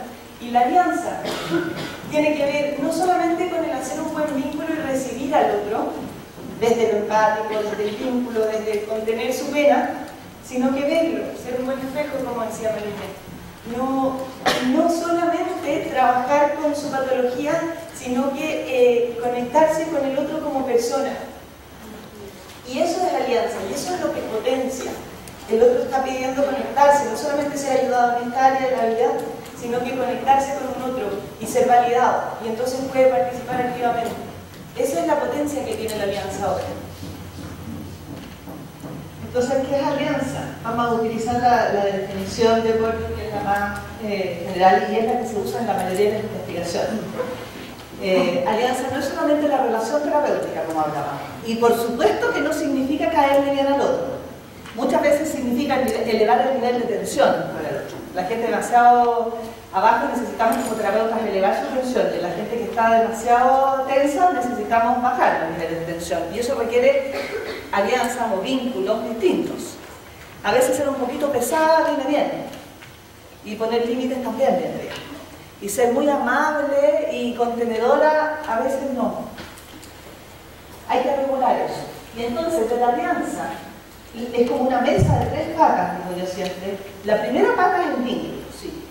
Pero un vínculo no es caerle bien, ¿no? Un vínculo bueno es un vínculo a la medida del otro. A veces hay gente, ya hay algunos autores como Northrup, por ejemplo, en Estados Unidos le pasan un cuestionario a los pacientes antes de entrar al terapeuta para que elijan cómo quiere el estilo relacional. Miren qué gringo, pero se los digo porque eso es muy gringo, pero nosotros podemos hacer algo más adecuado a nuestra cultura, pero parecido. Le pasan un cuestionario para que él elija cómo quiere que su terapeuta sea, formal o informal, y el mal. Formal, informal, hombre o mujer, formal, informal, cercano o distante, detrás de un escritorio o sentado en sillas, todo tiene que llenarlo. Yo tiene que llenársimo de miles de preguntas de a quién quiere ir. Entonces, en realidad, eso define cómo el terapeuta elige entonces saludar de mano o de beso, sentarse atrás de un escritorio o sentarnos en el suelo. Muchas cosas de psicoterapia son posibles. Nadie dice que tengamos todos que sentarnos atrás del escritorio con un delantal para atender consulta. Para algunos clientes eso es bueno, la formalidad, tratarlos de usted y saludarlos de mano, y para otros eso no es bueno. Y ajustarnos a eso sin transgredir nunca nuestros valores ni nuestro estilo como terapeuta, mientras más flexibilidad tengamos, claramente vamos a poder ajustarnos mejor a cada tipo de paciente. Pero hay pacientes que llegan a la consulta y se te tiran encima, ¡Huachita, ¿cómo estás? ¡Qué gusto de verte! ¡Te he echado tanto de baño! Y te sobajé por la práctica. No, o sea, corre un poquito para atrás y déjame tranquila. Hay los que llegan a la consulta y, ¡ay, doctora! ¡Qué gusto de estar aquí de nuevo! O sea, son dos estilos completamente distintos y de verdad que yo no puedo cambiar tanto para Huachita, ni tampoco para el de usted con la mano, pero ajustarme un poco a eso es estrictamente necesario y no hacer que los pacientes se ajusten a nosotros, porque entonces impedimos que las decepciones de nuevo son súper grandes, ¿ya? Pero de hecho, obviamente, de ciertos límites hay que ajustar la relación. Eso es vínculo, ¿ya? Y es una de las patas de la mesa de esta importante variable que es la alianza, y solo una. Sí, lo que decía es también que el vínculo está definido desde Rogers, ser empático, contenedor, pero en la investigación se mostraba que no es ser empático y contenedor, sino que el vínculo que era útil era el vínculo que por el cliente era percibido como empático y contenedor. Y desde ahí las preferencias, es que las personas van a ver distintas ciertas acciones y van a interpretar como contenedor y empáticos distintas cosas. Y hay que ajustarnos a la interpretación del otro. La segunda pata de esta mesa de 3 patas es el acuerdo a las metas, para hacer una buena alianza. Es fundamental estar de acuerdo con qué metas estamos trabajando en psicoterapia. ¿Cuáles son las metas para esa sesión en un comienzo? ¿Qué esperamos en esta sesión, en la primera, en la segunda, en la tercera? Que los clientes sepan qué esperamos, que estamos trabajando con una planificación, con unas metas, que sabemos para dónde vamos. Y ellos están de acuerdo con esas metas, son co-construidas las metas y los objetivos. El acuerdo a las metas, considerar sus sueños, considerar aquello que ellos desean y anhelan en la vida, no solo su sufrimiento, no se queden describiendo claramente solo a nivel diagnóstico, en el DSM, en los síntomas, no se queden solo ahí. Yo no digo que no hagan eso, pero no hagan solo eso. También pregunten por el futuro, por los sueños, por los anhelos, por aquello que les importa en la vida, por cuál es su lucha. Y si está muy depresivo y no la tiene, pregunten cómo era cuando él era más adolescente, qué quería en la vida, qué le importa. Vayan a los sueños de la gente, eso despierta energía. Y el recurso que hay que describir, que hay que diagnosticar. No hay que solo diagnosticar el sufrimiento y la sintomatología, hay que diagnosticar también los recursos y sueños de las personas. porque van a ser energía a utilizar para la psicoterapia. Y el tercer pata de esta mesa de la alianza es acuerdo en los procedimientos. A eso me refiero en el cómo. Y era lo que yo les decía de que todas las técnicas pueden ser efectivas, sí, pero no todas para que las hagamos todos los terapeutas. Hay cosas que yo no puedo hacer, como terapeuta, que otros les salen estupendo. Yo muchos años trabajé en la Católica, como decía la decana que yo le había hecho clase. Qué vergüenza en realidad, me cuenta hace tantos años que yo pude haber hecho clase. La verdad, nunca me había pasado eso, me impactó tanto. Pero en esa época, yo trabajaba mucho con una psicóloga, una gran clínica que yo admiro y quiero mucho, la Edith Rapaport, que probablemente muchos de ustedes deben conocer, algunos viejos más. Y hacíamos clases juntas. Ella es psicodinámica, y era la profesora de psicodiagnóstico en la línea psicodinámica de la Católica. Ella era la profesora de sistémica y de cognitivo-conductual, psicodiagnóstico. Y las clases las hacíamos juntas, las dos, todas las clases las dos juntas. No que una parte del curso lo hacía ella y la otra parte lo hacía yo. A nosotros nos gustaba aprender de nosotros mismos. Entonces yo aprendía de ella enormemente y ella aprendía de mí, dice también. Pero sobre todo nos entreteníamos tanto y veíamos que las dos, al estar frente a un cliente, hacíamos exactamente lo mismo. Y se supone que veníamos de teorías completamente distintas. Entonces estábamos en el espejo y yo entraba al espejo a atender al paciente y la derecha estaba atrás con todos los alumnos. O a veces ella entraba al espejo y yo estaba atrás con todos los alumnos. Y ella o yo, la que estaba atrás, íbamos describiendo lo que estaba dentro estaba haciendo. Hacíamos lo mismo, el mismo tipo de preguntas, el mismo tipo de intervenciones. En el quehacer clínico no hay tanta diferencia en las distintas teorías, en el hacer, el terapeuta. Pero las diferencias son magníficas cuando nos poníamos a hablar y explicar lo que hacíamos. Cuando la Eli salía del espejo y les explicaba a los alumnos lo que ella había hecho, eran unas cosas con unas palabras tan raras que yo no entendía nada. Pero ella había explicado lo que yo había hecho, con sus palabras, con sus teorías, con sus lentes, y ahí hay desencuentro. Muchas veces hay desencuentro entre los terapeutas en la teoría, no en el quehacer clínico y en la relación propiamente tal con los pacientes. Los procedimientos hay que ajustarlos a cada uno de nosotros y a nuestro cliente. Los procedimientos no están en sí mismos separados de la psicoterapia, son parte viva de la psicoterapia. Y yo siempre le decía a ella, yo admiro tanto que te puedas quedar callada toda la sesión. Toda la sesión hace unas cosas así, que le dan todo el sentido del mundo y el cliente se siente entendido. Y más encima cambia. Y llega a la otra sesión y ella no le ha dicho nada. Y el cliente solo llegó con muchas cosas. Y yo sé, ¿cómo lo lográis? Y ella me da unas explicaciones extrañas. Y yo, ¿sabes? De verdad que no sé de ahí, pero aprendí bastante. Pero es maravilloso integrar, es maravilloso. Vean trabajar buenos terapeutas, porque ahí uno aprende mucho más que de los libros. Vean aprender psicoterapia, si les gusta la psicoterapia, tienen que ver trabajar a otros, y a otros de otros enfoques, de otras maneras, de otros estilos, para aprender más y ser más flexibles uno en otro tipo de procedimientos y de intervenciones. Los procedimientos entonces tienen que haber acuerdo. Para que hagamos una buena alianza, tenemos que saber qué tipo de procedimiento le viene bien a este cliente. No a todo el mundo lo vamos a poner en una silla vacía, no a todo el mundo le voy a dar tareas de roleplaying, pero a algunos sí. Con otros voy a analizar la historia con su padre, pero no con todos. Los procedimientos tienen que estar en acuerdo entre terapeuta y cliente. Las metas también tienen que estar en acuerdo entre cliente y terapeuta y que incluyan los sueños y lo positivo. Y un vínculo adecuado. Esas son las tres grandes patas de construir alianzas. Vale. Miremos, ¿vale tú? ¿Qué? Bien. Entonces, estamos diciendo que el cambio ocurre determinado por la alianza. Pero queremos contarles también cuándo se espera que ocurra el cambio. Porque la investigación también da luz de eso y es importante conocerlo. El cambio se espera mucho más temprano de lo que creemos. Se dice que se da el cambio mayor de la primera a la cuarta sesión. Es el mayor cambio. De hecho, se dice que muchas veces el cambio se da cuando la persona llama por teléfono para pedir la hora hasta que tiene la primera sesión. El cambio se da antes de que nosotros empecemos a hacer cualquier cosa. Porque los factores del cliente, los extraterapéuticos, son así de importantes. Y cuando ese cambio se da, eso es un muy buen pronóstico de éxito en psicoterapia. Y después también se da hasta la 7-8 sesión, la curva de cambio es altísima. y después el cambio se dice que se estabiliza. Entonces, cuando nos preocupamos de la alianza es inmediatamente.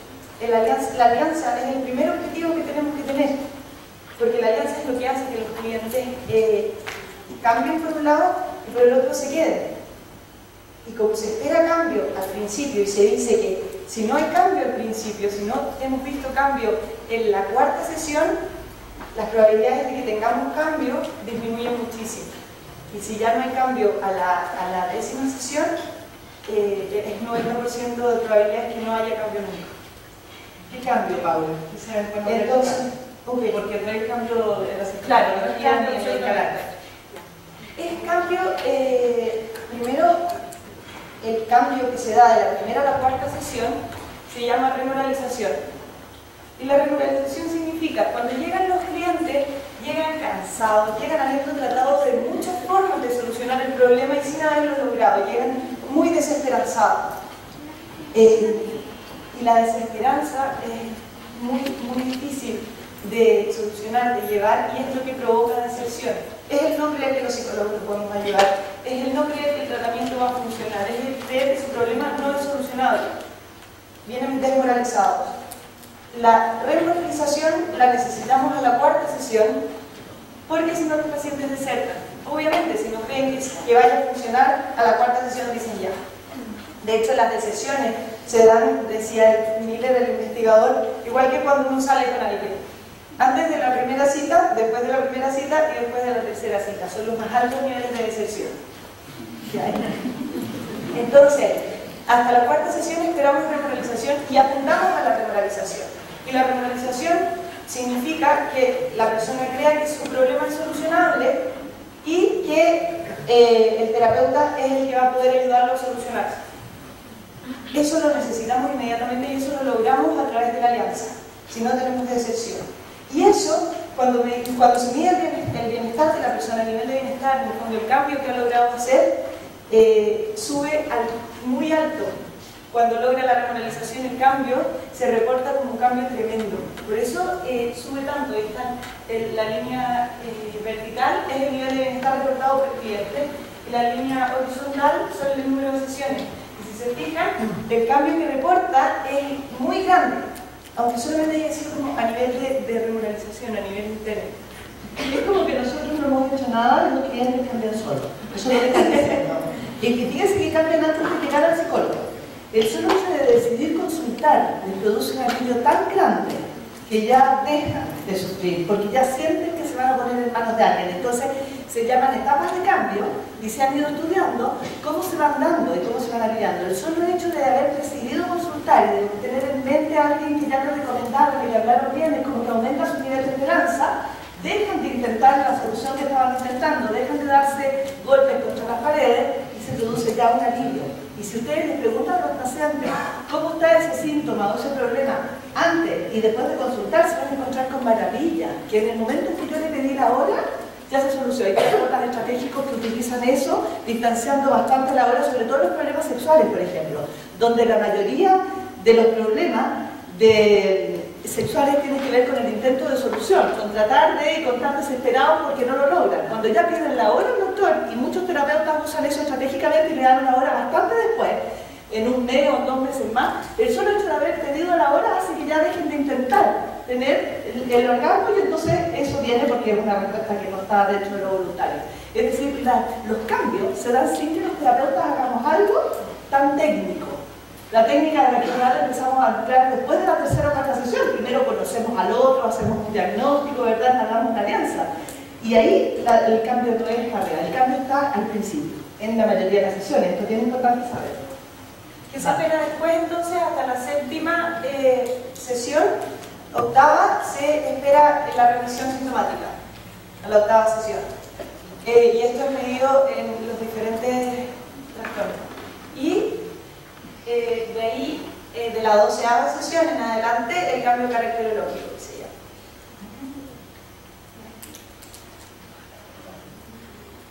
Entonces, ¿cómo funciona la alianza para predecir resultados? La alianza, una buena alianza, es el mayor determinante de éxito en psicoterapia, como estábamos diciendo. Pero ahora los últimos resultados han mostrado un detalle que es bien importante. a nivel de alianza. Que no es solamente una alianza perfecta la que tiene los más altos niveles de resultados. Cuando partimos bien y terminamos bien, tenemos buenos resultados. Pero el mayor éxito en psicoterapia que determina la alianza es cuando la alianza parte más o menos y termina bien. Y eso es un cambio, por lo menos que a mí me encantó, porque entonces la primera sesión yo estaba tratando de hacer todo perfecto y adecuarme y ajustarme al cliente, y entonces para poder tener buenos resultados y una buena alianza. Y eso no es el máximo donde podemos llegar. Los superterapeutas parten con una alianza que no está tan evaluada y logran ajustarse al otro a través del proceso, dentro de las primeras sesiones. Entonces, empezar mal y mejorar a nivel de alianza es lo mejor que podemos hacer. Y cometer algunos errores. ¿Cómo se puede explicar eso? De un terapeuta que empieza haciéndolo no tan bien, a la cliente no le está gustando tanto la psicoterapia, y que después mejora. Cuando le ha preguntado a él, y él le dice cómo hacerlo mejor, y el terapeuta responde a eso y lo hace mejor, eso tiene lejos los mejores resultados. Esos pacientes logran un cambio altísimo, confían en el otro y se van al éxito de la psicoterapia mucho más que un terapeuta que empezó súper bien, no tuvo nada que mejorar, el cliente no le tuvo nada que mejorar, ese logra un cambio ahí. El otro logró un cambio acá. ¿Por qué? Empezar mal conviene. ¿Vale? Puede ser porque era la percepción de mayor contraste, de bueno y malo.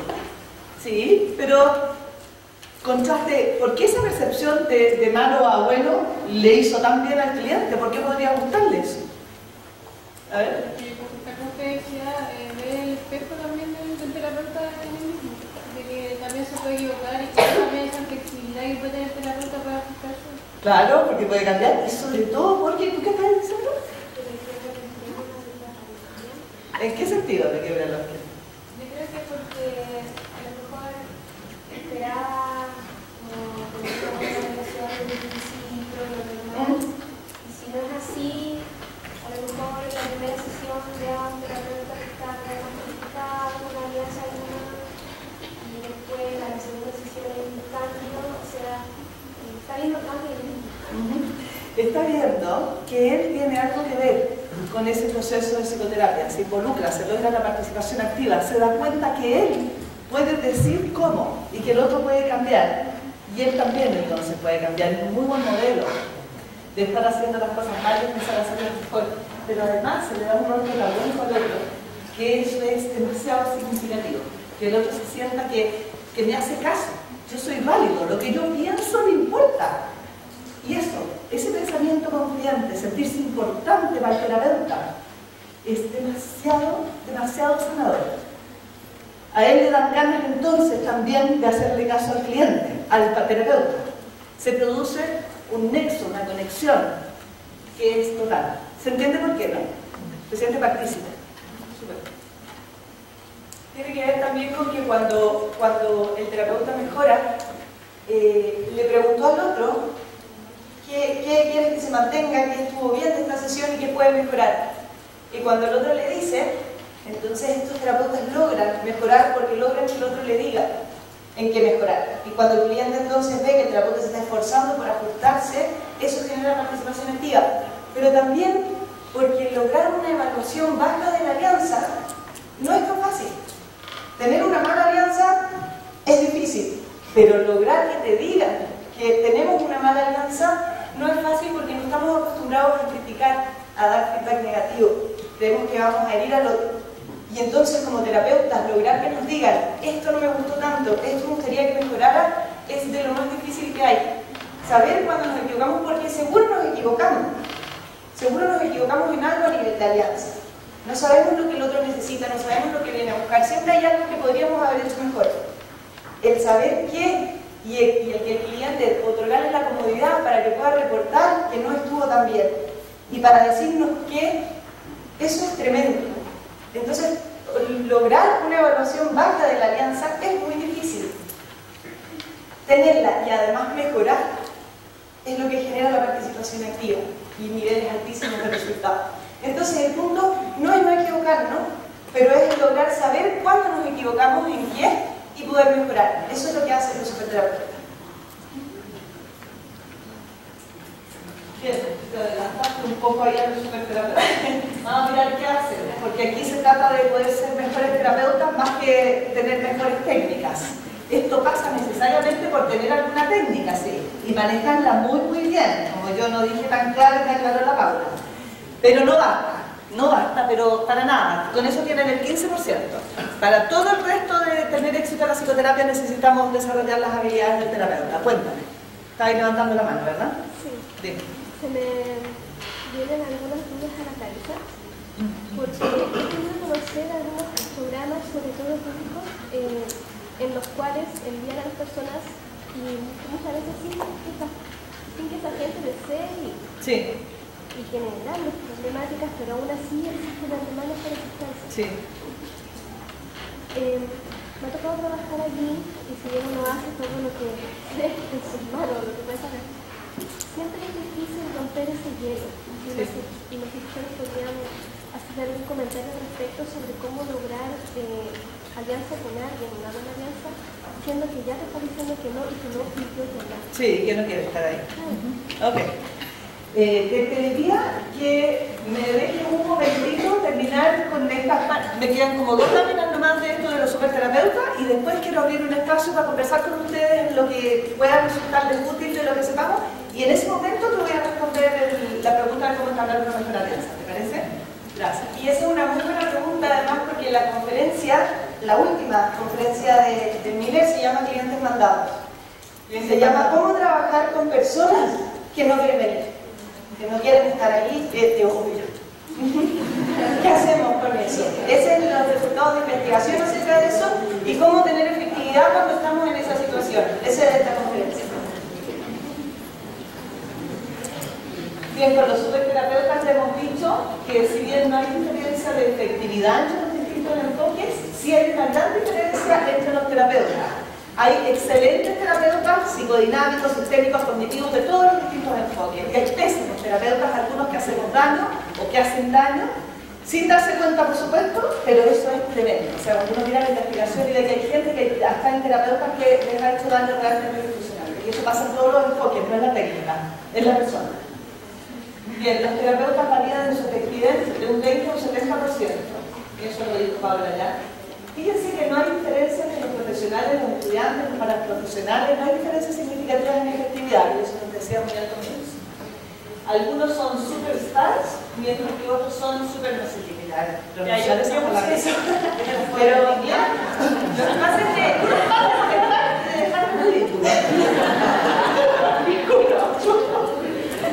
lo que pasa es que el libro que publica se llama Super Shrinks. Se llama Super Shrinks.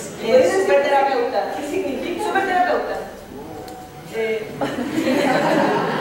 Y entonces yo lo quería poner porque así es como el título del libro es ese, y esos son los términos que ocupan.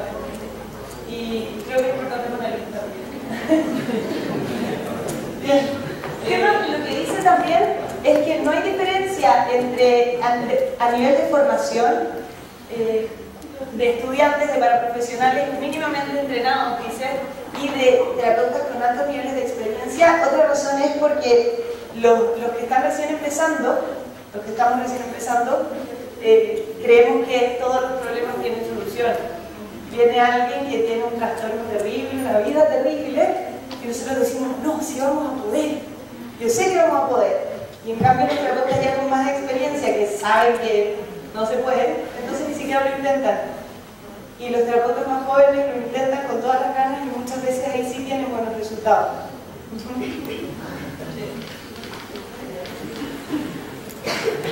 Bien, entonces, ¿qué hacen los terapeutas que son con muy buenos resultados? Es practicar, pero en una práctica deliberada. Y eso es muy importante y eso es lo que se recomienda y ese es el mensaje que nosotros queremos dejarle a ustedes que están comenzando. Porque quiero decirles que simplemente porque has caminado 55 años no significa que cada día yo camine mejor. Yo he caminado cada día durante 55 años, pero yo les aseguro que mucho de mi caminar me he echado a perder la espalda, parte de los pies, por unos malos hábitos. No basta con caminar para mejorar tu forma de caminar. No basta con hacer psicoterapia para mejorar tus habilidades como terapeuta. La experiencia en sí misma no es la que te hace mejorar. Y eso es demasiado importante saberlo. Y no crean ustedes que porque no tienen experiencia entonces no pueden tener buenos resultados. No es la experiencia en sí misma. Yo muchas veces como terapeuta, los terapeutas jóvenes por estar trabajando creen que por tener experiencia agarran malos hábitos. Yo cuando formo terapeutas, me llega alguien con más años de experiencia clínica, me resulta mucho más difícil hacer la formación. Porque hay que desarmar un montón de malos hábitos que ya aprendió y que cree saber y que le son naturales, hábitos de hacer las cosas. En cambio, alguien bien joven que no sabe y se declara como que no sabe y que quiere aprender, es mucho más fácil adquirir un hábito distinto. Entonces no crean que es cosa de experiencia. No es una práctica, es la práctica deliberada la que hace que mejoremos. ¿Y cuál es esa práctica deliberada? Es planificar. Eso es lo máximo para tener éxito en psicoterapia. ¿Qué significa? 3 pasos. Primero que nada, pensar. Antes de la sesión hay que pensar y planificar la sesión. Hay que tener algunos objetivos, decir qué quiero y qué voy a hacer en esa sesión. Independientemente de que lo haga o no. Yo siempre le digo a los terapeutas, planifiquen. Pero al entrar a la sesión, botan la planificación a la basura. Porque si no adentro se me ponen rígidos a ejecutar la planificación y se me olvidan del otro. No se me conectan. Se me conectan con la planificación y no con el otro. Muy importante planificar. Pero más importante, poder botar la planificación al carro a la basura al entrar. Y eso quiero que lo tengan muy claro porque es raro. Uno cree que planifica para hacer esa planificación. Y claro, cuando uno tiene más experiencia o cuando uno lleva mejor ya las sesiones a la tercera, a la cuarta y puede planificar bien, porque puede predecir bien, muchas veces hacemos lo planificado a la tercera o cuarta. Sí estamos bien, pero muchas veces estamos planificando cosas nada que ver con lo que el otro trae y no hemos entendido bien y planificamos algo que está en tiempo, que no está en el ritmo. Tenemos que ser flexibles, capaces de ajustarnos y conectarnos con un otro más que con nuestra planificación. Cuidado, que la planificación es necesaria, pero no limitante. ¿Ya? Planificar antes de la sesión, pensar qué vamos a hacer si no, con qué objetivo. Prepararnos, leer, supervisar. Todo. Si vamos a ver un depresivo, hay que leer de depresión, hay que saber de depresión. Hay que preguntar, hay que supervisar un montón de cosas. Planificar. Después de la sesión actúan durante la sesión. Y actúan en conexión con el otro, respetando su ritmo, respetando su idioma, sus palabras, su estilo relacional, si se sientan más cerca, si tienen que estar más lejos, si eso es acción en conexión con el otro. Y la planificación en la basura, porque ¿qué hicieron con la planificación? Al pensar antes, armaron día. Tienen preparadas cierto tipo de respuestas. Si pasa esto, voy a hacer esto. Si pasa lo otro, voy a hacer lo otro. Si ya lo pensaron, se van a acordar de eso y les va a surgir eso. Por eso es importante haberlo pensado. Porque si bien es intuitivo, no es completamente intuitivo desde cero. Es con una guía para saber si nos salimos de la planificación. ¿Por qué? A los terapeutas que se salen de la planificación, cuando yo los estoy formando, me tienen que justificar claramente por qué hicieron esto y no lo planificaban. No es que estén obligados a hacerlo planificado, pero tenemos que saber por qué no lo hacemos.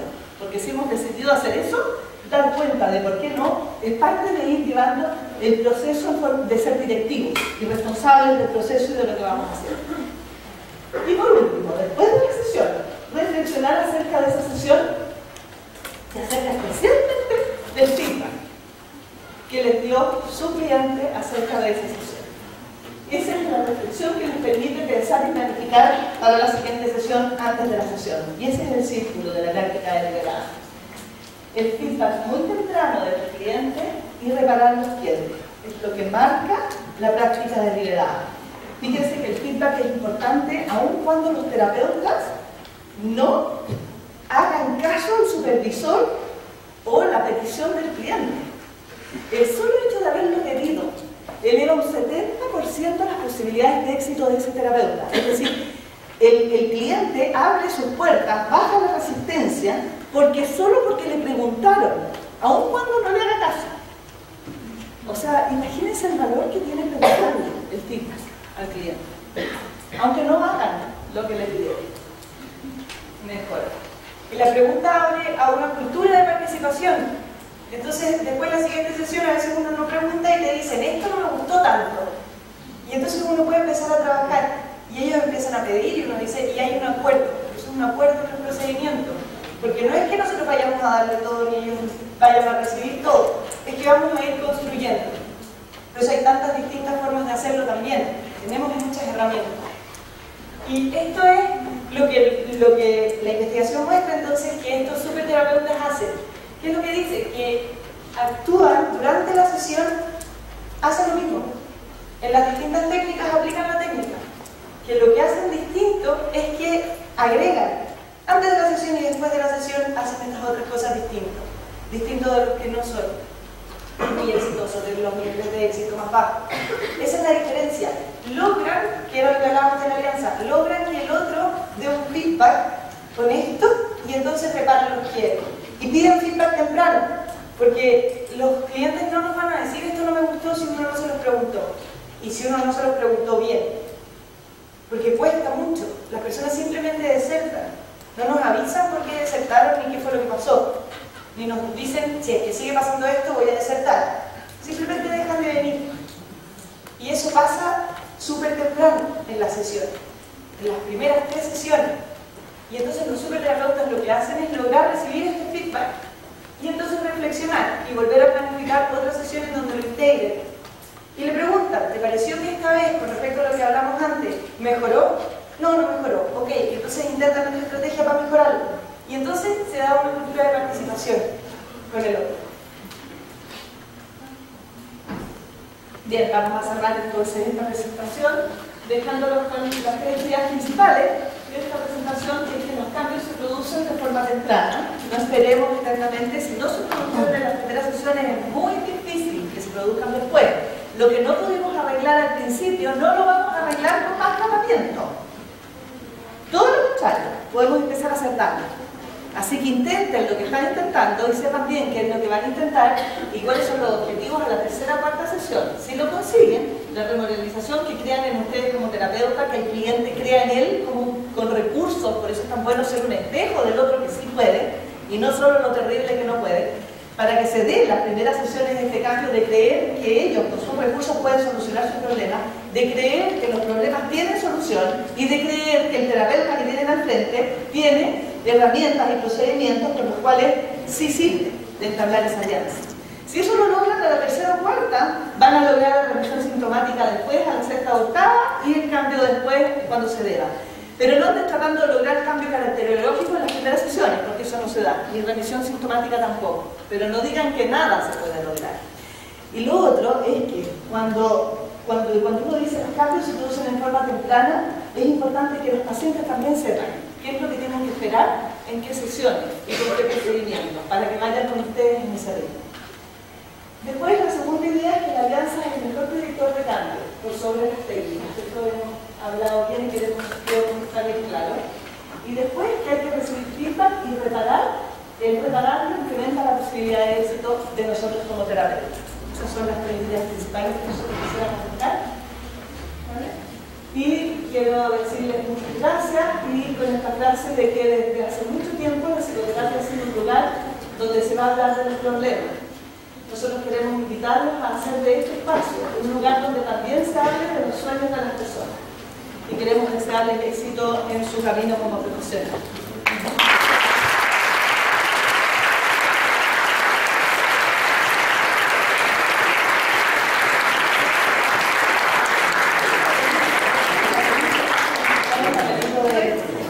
Si ustedes quieren esta presentación en el PPT, si les resulta útil, o el artículo de efectividad de esta clase que hemos escrito, si ustedes escriben su mail, si quieren se los podemos mandar. La Paula tiene ahí sus datos. Y ahí está mi dato de la página web por si quieren hacer alguna pregunta o pedir alguna bibliografía o hablar de algún contacto que podamos ayudarles a esa formación. Estamos totalmente disponibles para poder responder a lo que necesiten de bibliografía o de información. Y quiero dejar, el papelito en blanco para que escriban lo que puedan querer el artículo. Y tengo eso. A ver, ¿alguien quiere tener un artículo y un PPT? Vaya, escriban su mail, el nombre de su mail y se lo mandamos. Eso, háganlo un entonces, para que lo tengan. Y quiero decirles que, para allá la Paula, esto me pasó una hojita.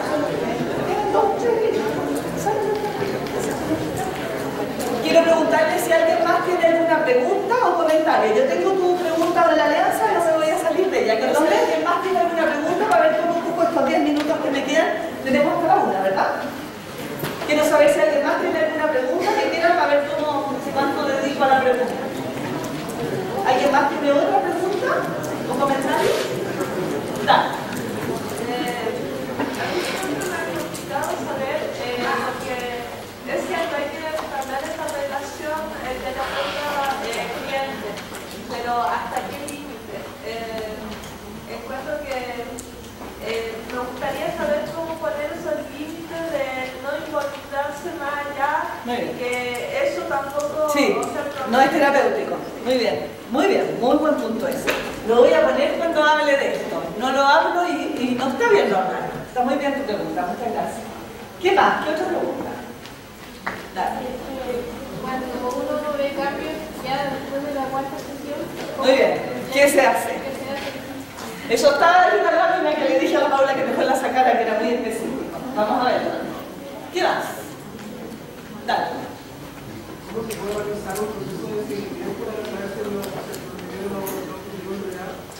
Sí, muy bien. Eso es muy importante y eso se le sugiere hacer también. Hay ciertas fichas especiales para hacerlo. Nosotros empleamos en nuestro centro las que usan ellos en Estados Unidos, estos investigadores, que son validadas en Chile en algunas tesis de magíster que hemos hecho en nuestro grupo, que es el ORS y el SRS, que se llaman ORS. Comunícate y yo te las puedo pasar, te las puedo prestar o las puedes pedir ahí, hacer lo mismo, ¿ya? Que son unas fichas especiales que son las que se utilizan y las que utilizamos nosotros en todas las sesiones para pedir feedback a nuestros clientes. En el entrenamiento, en los programas de entrenamiento, en mi consulta en particular, en todas partes uso la misma ficha, una ficha adaptada, muy fácil, que tiene solo 4 preguntitas donde la persona se una marca, porque esos cuestionarios largos que tenían que contestar las personas antes, en general no se llenan o después que se usen. Utilizamos unas fichas que están validadas en Chile y que son muy útiles. Las pueden pedir, se las puedo hacer llegar, o con Mónica o algo así. Bien, ¿alguna otra pregunta? Yo quisiera saber si los tiempos que propone en cuanto al cambio son los mismos en adultos que en niños. No sé. ¿Son los mismos? Sí. Son los mismos, es un metaanálisis, sí. Exactamente lo mismo. Y en todo tipo de cuadros psiquiátricos también, ya se me vino la mente. En todo tipo de pacientes y también en los más graves y en los menos graves. Hay algunas diferencias muy poco significativas en los rangos después de las 6-7 sesiones en los cuadros muy graves. Pero ese es el... Porque como depende de qué tipo de cambio se ve, eso es lo que se espera siempre, en los niños, en la familia, en las parejas y en la terapia individual. Muy bien. Bien, entonces voy a esas 2 preguntas que eran más rapiditas, voy a responderte tu pregunta en términos de hasta dónde la relación. Que eso es muy importante, la relación tiene que ser una relación terapéutica. Y una relación terapéutica es una relación que se define en que yo soy el experto y yo estoy aquí a tu servicio y para ayudarte. Y todo eso es así la entrega, que yo haga participar al otro y tiene que ser en un encuadre absolutamente terapéutico. Yo lo puedo definir y ese encuadre puede ser distinto con cada paciente. Yo hay pacientes que los veo caminando en la plaza, ¿sí? Cuando tienen miedo a los perros, por ejemplo, la sesión está encuadrada de salir a caminar a la plaza. Muchas veces el enfrentamiento lleva a eso. O ir al aeropuerto, por ejemplo, porque le tiene fobia a los aviones. Pero el encuadre no es que yo vaya al aeropuerto a tomarme un café porque me cae bien.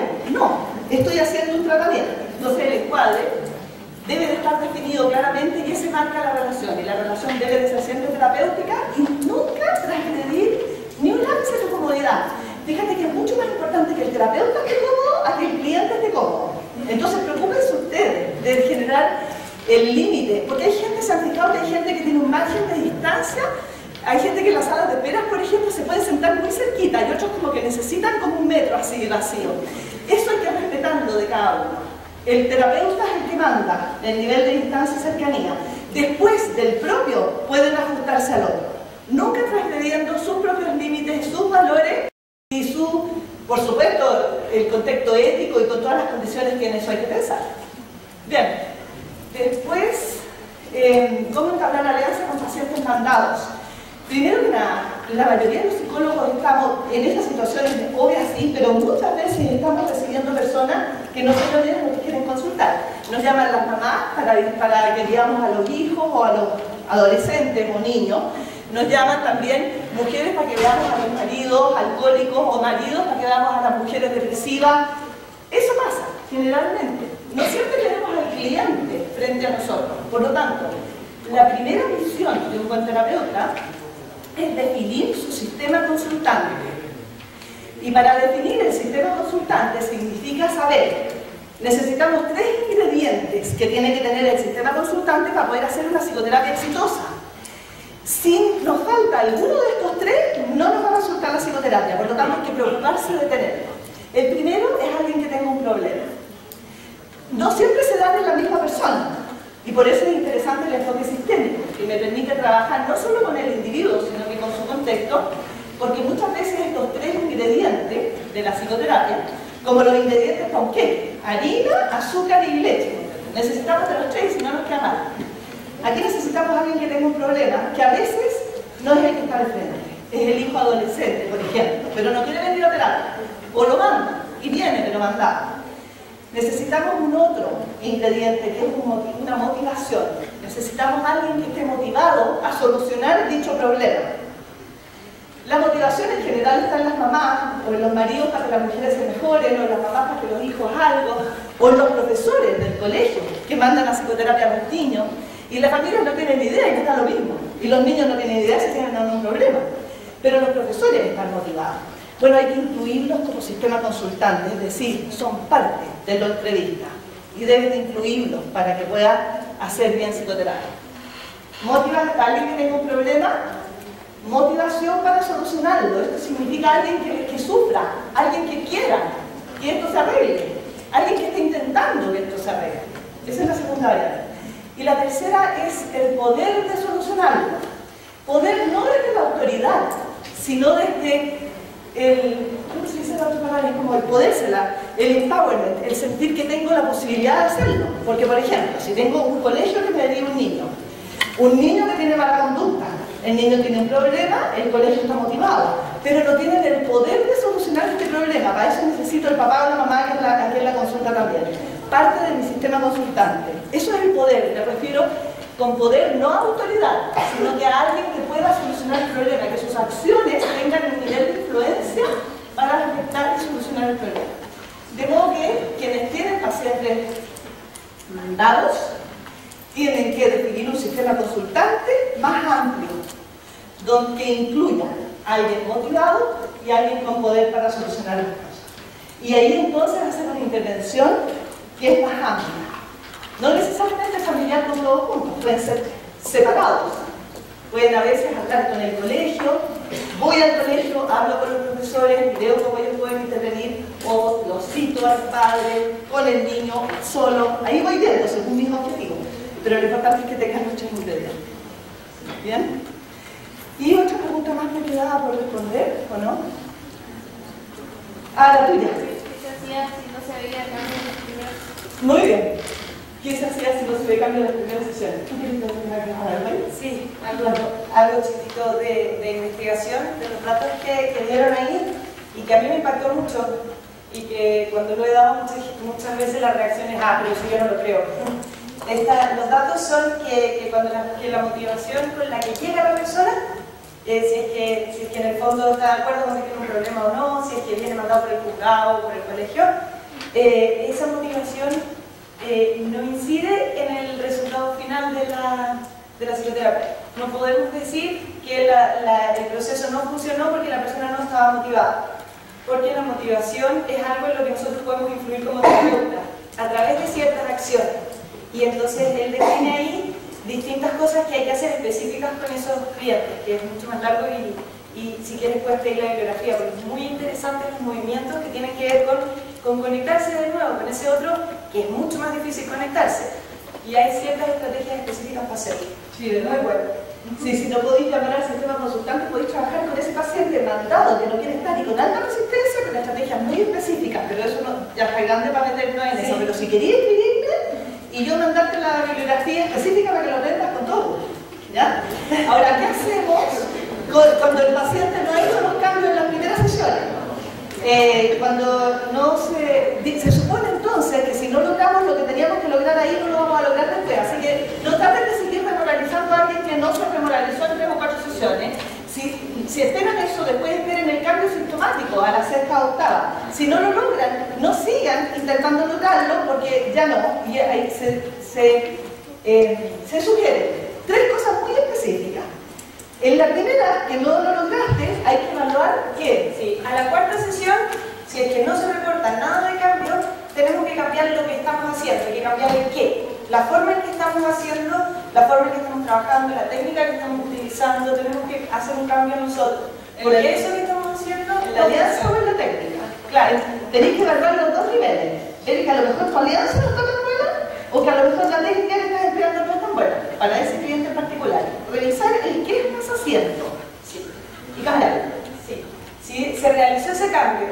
seguimos trabajando y a la 7ª sesión de nuevo no hay cambio, se sugiere cambiar entonces el cómputo y incluir entonces quizás otras necesidades profesionales, hacer una derivación psiquiátrica si no lo hemos hecho, de asistente social si no lo hemos hecho, incluir otros en el equipo, en el sistema, y también pensar en llamar a otras personas del sistema consultante, llamar a una mamá, a un marido, a un hermano, ampliar el sistema.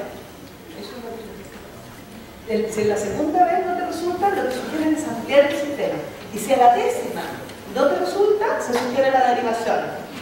Y ahí es donde dicen, cuidado porque hacemos daño. Si seguimos trabajando sin lograr resultados, chiquillos, no sigan trabajando, díganle la posibilidad a sus pacientes de que vean otro que pueda dar resultados. Si después de 10 sesiones no han logrado, no, porque no valían la psicoterapia, no se valían un psicoterapeuta, eso no sirve para nada. Y creen que el problema es de ellos. Sí, si 10 sesiones sin resultados, creen que entonces el problema no es solucionable, y eso es lo más malo que puede pasar. Eso es lo peor, porque ahí hace daño la psicoterapia. Creen al final que los terapeutas son tan buenos, y peor cuando hay buenas alianzas con bajos resultados. Por eso usamos las dos escalas. La SRS que mide la alianza al final de cada sesión, y la ORS que mide outcomes, que son los resultados. ORS. Porque lo peor, las terapias que hacen daño son aquellas que tienen muy buenas alianzas, se llevan muy bien, ya está bueno mi terapeuta y todo lo demás, con bajos resultados. Eso es la gente. Entonces, cuidado. Por ejemplo, la Paula tenía un paciente de eso, un paciente muy difícil que tenía TOC, entonces le dijo a Miller, pero eso siempre es así, porque yo tengo un paciente muy grave que tiene un TOC, y obsesivo y compulsivo y no sé qué, bla, bla, bla. Y Miller le dijo que tenía altos niveles de alianza y 0 resultados. 0 resultados. Ya, 12 sesiones, 0 resultados. 12 sesiones, 0 resultados. Y el paciente lo debería seguir. Y la Paula, yo le decía, la supervisaba, le decía, Paula, le decía, este cabrón que es un cabrón joven además de 21 años, por favor, le digo, esto no está pasando. Pero él lo único que quiere es venir al tratamiento con la Paula. Y yo tengo un equipo inmenso de psicólogos, le decía al cabrón, yo fui a una sesión y le decía, oye, te voy a derivar donde otro psicólogo, no, yo quiero la Paula, yo quiero la Paula. Le digo, este cabrón está enamorado de ti, no tiene ninguna posibilidad de que sea terapeuta, o sea, ¿por qué? No me dejaba cortarla, entonces lo supervisó con Miller. Porque a mí no me hace caso, como hijas, eso es lo malo. Si fuera alumna yo podría un poco más, pero fíjate que Miller le dijo, se le acercó y le dijo, eso es así. Tu paciente viene, jala un poco, se siente bien, súper contento contigo en la sesión y después se va para la casa y todo sigue igual, se le baja el efecto. Necesita de nuevo venir a jalar la próxima semana. Eres su droga. Eso le contentó. Eso fue la supervisión de Miller en el caso.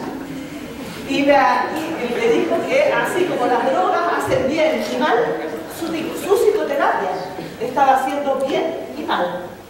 Mal a la larga, bien en el minuto. Porque es rico venir a psicoterapia y hablar un poco con alguien que te entiende. ¿Cómo va a ser mal? Él no la va a dejar.